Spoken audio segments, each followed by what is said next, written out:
Good afternoon. This devotion is based on John 4:24. God is spirit, and his worshipers must worship in spirit and truth. This is the devotion for September 11th. God's worshipers must worship the Spirit in spirit and truth.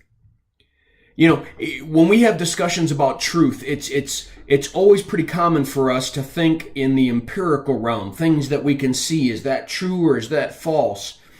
But I think more and more in our society, we're having difficulty having these kinds of discussions when it comes to things that are not empirical, things that are metaphysical, things that are spiritual. What about concepts of right and wrong? What about how are we going to base those decisions, and how do we decide what truth is in those realms? Is it based on a feeling? Is it based on an emotion? Is there some type of external truth? And then you go to even a higher level, and Jesus now says, worship. That there's actually truths in the spiritual realm that we ought to be honoring.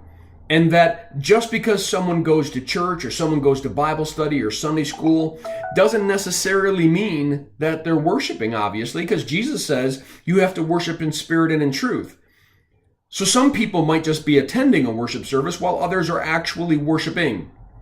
And it gives us a reason to pause and to acknowledge the fact that just as there are physical truths and laws, and there are moral truths and laws, there are also spiritual truths and laws that we ought to honor and that we ought to keep before our eyes.